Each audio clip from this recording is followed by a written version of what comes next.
My name is Thomas, and for nearly 2 years, I've been working the overnight shift at a Burger King close to where I live. It's not the kind of job you brag about, but it covers my bills and the hours suit me just fine. I've always been more awake at night, so spending my time behind a drive-through window from 10 p.m. until 4 a.m. never really bothered me the way it does most people. Everything strange began about a month ago. That night, I was working alone on drive-through duty, which is pretty common after midnight since we're almost always understaffed. Sometime after 1 a.m., a car rolled up to the speaker. The voice that came through was male and completely ordinary. Nothing about it stood out. He ordered a large double Whopper with cheese, fries, and a Coke, a textbook order. The only odd part happened when he pulled up to the payment window. He lowered his window just enough to pass his card through. His windows were heavily tinted, and I couldn't see his face at all. I ran the card, handed him the receipt, and expected him to pull forward to the second window. Instead, he drove off. At first, I figured he'd accidentally skipped the food window and would circle back around. I stood there holding his bag for several minutes, watching the empty lane. He never came back. Eventually, I set the food aside and went back to work. Later that night, I ended up eating it myself. People do strange things all the time, especially late at night, so I didn't give it much thought. About a week later, it happened again. Same time of night, same car, same exact order. Once again, the driver paid at the first window and then sped off without collecting the food.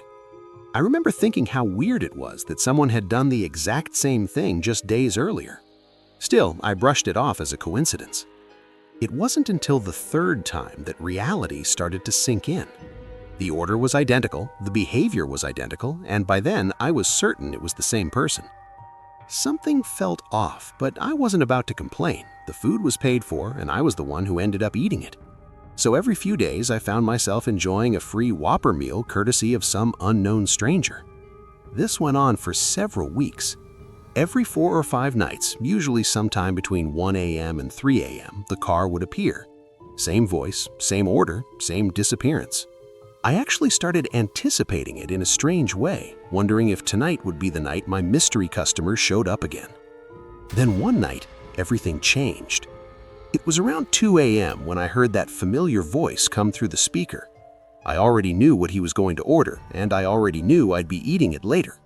But after placing the order, he said something else. Something that made my blood run cold. "I hope you've been enjoying those Whoppers, Mr. Hurley." My last name is Hurley.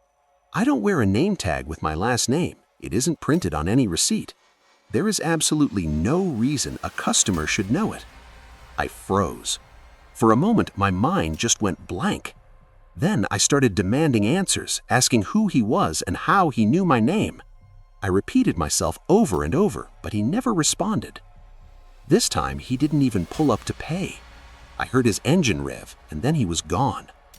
The rest of my shift felt unreal. I couldn't focus, couldn't relax. I just knew something was terribly wrong. And I was right. When I got home later that morning, I found a handwritten note sitting on my doorstep. It said, "I know what you did. You have 3 days." My hands were shaking as I read it. I felt nauseous, like I'd just been punched in the stomach. I had no idea what it meant. I still don't. I spent the entire night replaying my life in my head, searching for something, anything that could explain it. I didn't sleep at all. The next night at work, he came back. This time, he didn't order food. He told me to grab a pen and write something down. Before I could respond, he rattled off an address somewhere on the outskirts of town, followed by a demand. I had 2 days to bring him $10,000. I almost laughed at first. Then the fear set in. There was no way I could pay him. I didn't even come close to having that kind of money. So I ignored it, convincing myself it had to be a prank or some elaborate scam. I didn't call the police. I should have, but I didn't. 3 nights later, my window shattered. Someone had thrown a rock straight through it. That's when I finally called the police. And that's where the nightmare truly began.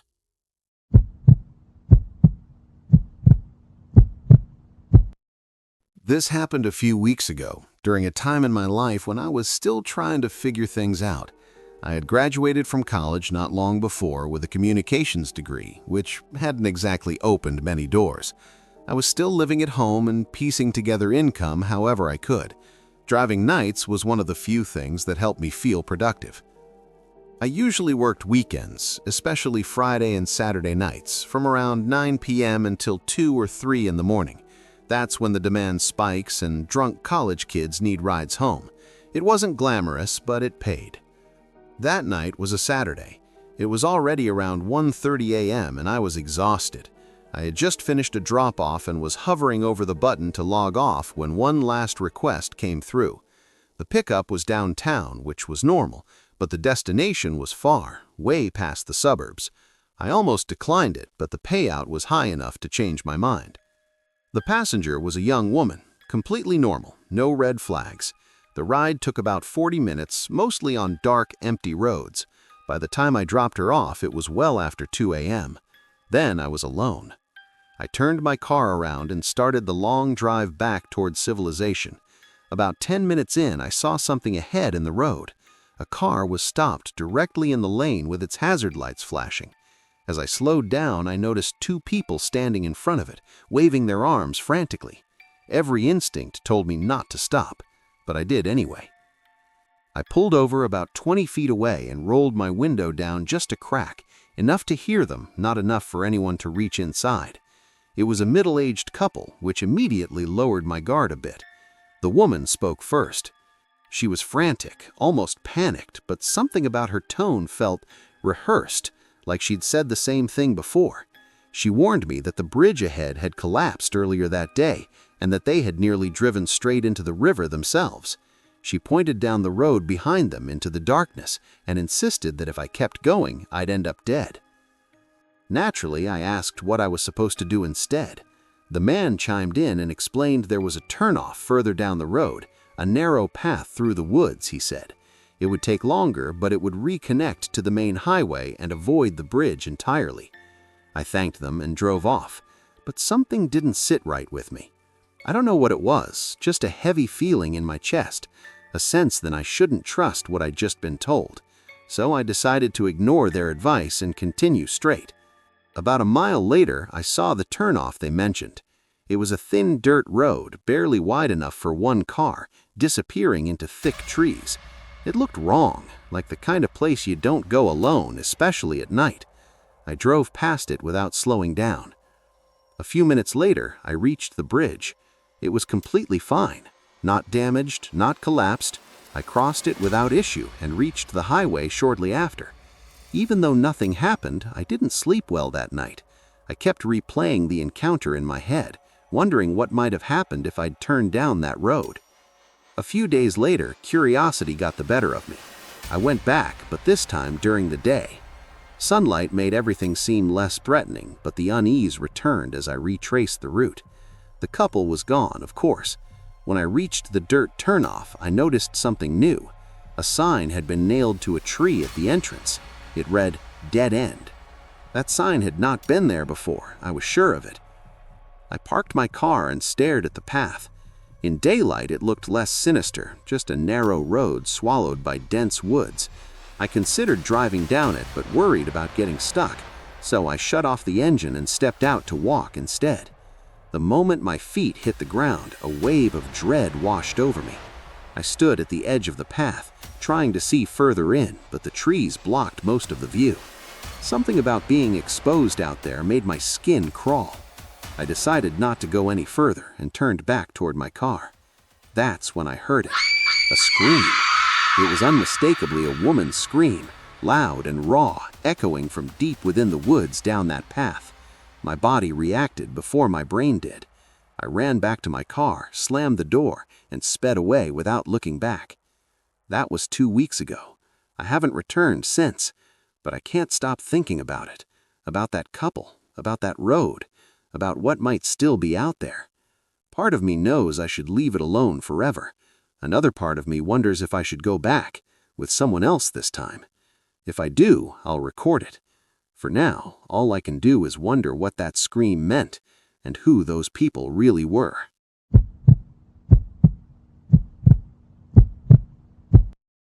This took place a few winters ago when I was working overnight security at a large commercial warehouse complex. I was 26 at the time and had been on the job for about 8 months. The shift ran from 11 p.m. until 7 a.m., and I was always the only person on site during those hours. There was technically a supervisor I could contact if something went wrong, but most nights were uneventful. It was just me, a radio, and a wall of security monitors.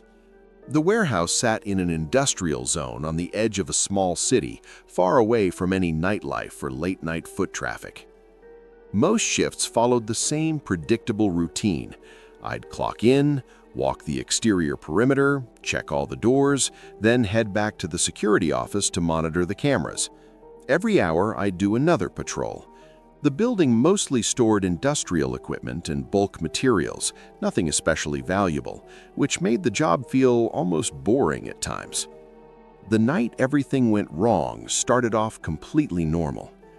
It was cold and light snow was falling, just enough to coat the ground. I did my first patrol without noticing anything unusual and returned to the office. Around 1:30 a.m., one of the monitors triggered a motion alert at the loading dock. That alone wasn't strange. The system was overly sensitive. Wind, animals, or drifting snow could set it off. I pulled up the camera feed and watched for a moment. The dock looked empty. Snow drifted lazily through the glow of the floodlights, nothing out of place. But the alerts kept coming. Every 10 to 15 minutes, the same camera triggered again. No other cameras, just that one. Each time I checked, I saw nothing. What started to bother me was that the motion always seemed to occur right at the edge of the frame, as if something was just barely outside the camera's view. By 2:30 a.m., I'd received at least half a dozen alerts. At 3 a.m., I decided to investigate in person. The snow had mostly stopped, and the complex was unnervingly quiet. I walked the entire loading dock area with my flashlight, scanning the doors and ground. Everything was locked. There were no footprints in the snow except my own. I went back inside. About 20 minutes later, I heard a sound that made my stomach tighten. A loud metallic scraping echoed through the building, like something heavy being dragged across concrete. It came from somewhere deep inside the warehouse. I immediately checked the interior cameras. All 6 feeds showed empty aisles. I tried to calm myself, telling myself it had to be the wind or some piece of equipment shifting, but the feeling that I was being watched had already started to settle in. An hour later, the sound came back. This time, it was louder. A long, dragging noise followed by a sharp, metallic bang, like something had slammed into one of the interior doors. My pulse was pounding as I cycled through the cameras again. Camera 1 through 5 showed nothing. When I pulled up camera 6, the screen went black for a few seconds, filled with static. Then the image returned, but something was off. The camera angle had shifted slightly, just a few degrees to the left, as if someone had physically adjusted it. That's when I knew I couldn't ignore it anymore. I grabbed my flashlight and radio and headed into the warehouse. The interior was massive, tens of thousands of square feet filled with towering shelves and long aisles. At night, the overhead lights were dimmed, casting everything in a dull yellow glow that made shadows stretch unnaturally. I was halfway down the main aisle when I heard footsteps. They came from somewhere to my left, a few aisles over. Slow, deliberate, human. I stopped walking. The footsteps stopped too. I stood there, barely breathing, surrounded by silence so thick it felt oppressive. After what felt like an eternity, I forced myself to speak. I announced that I was security and demanded that whoever was inside make themselves known. No response. The rest of that patrol was the most terrifying walk of my life. I expected to turn a corner and run into someone at any moment, but I never did. And somehow that was worse, because I knew without a doubt that someone had been in there with me. Nothing else happened for the remainder of my shift. No more sounds, no more alerts. But the fear never left. When morning finally came, I reported everything to my supervisor. Maintenance inspected the building thoroughly, but they found no signs of forced entry. No explanation. I could tell no one really believed me, but that night still haunts me. Out of everything I've experienced, it remains one of the most unsettling memories I have, and this is the first time I've ever fully told it.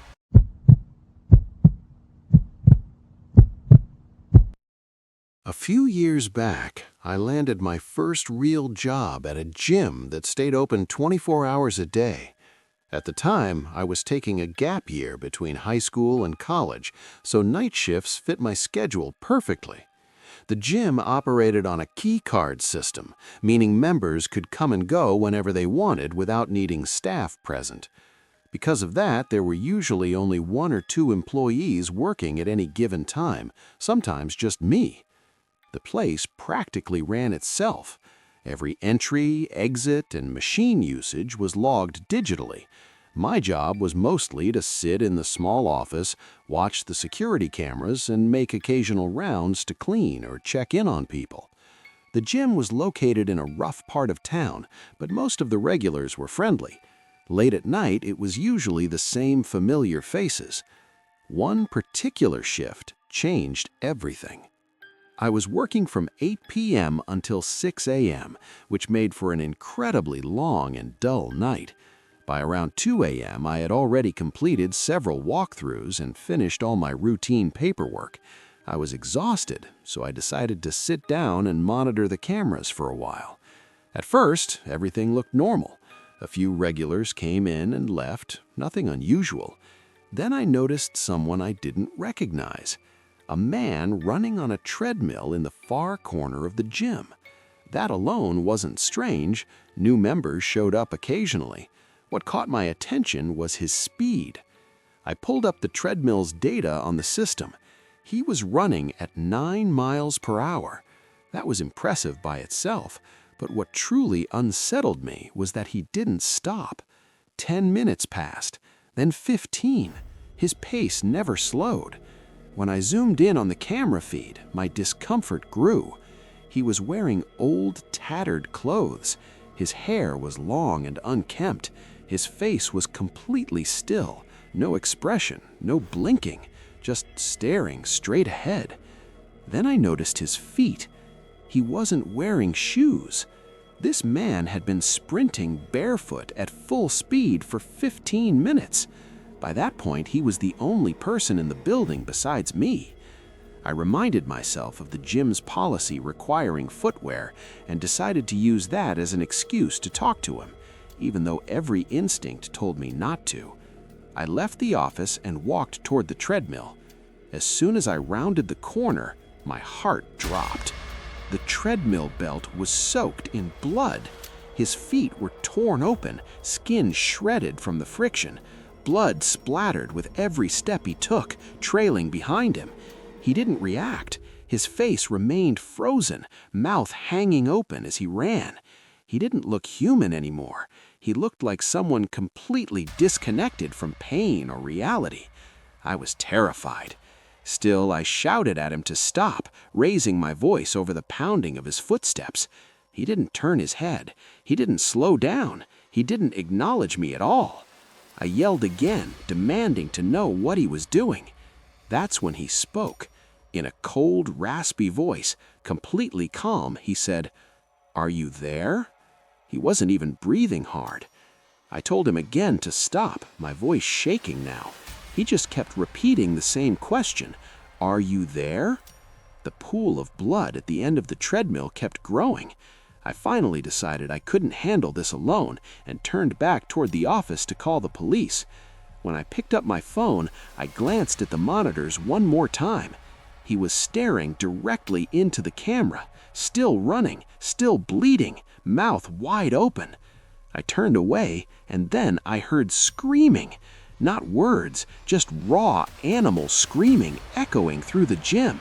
I looked back at the screens and saw him leap off the treadmill without turning it off. He sprinted out of frame. I clicked through every camera trying to track him, but he was gone. Every camera except one, the employee hallway. There he was, standing just a few feet from the office door. I don't know how he got into that hallway without a key card. I didn't hesitate. I locked the door immediately.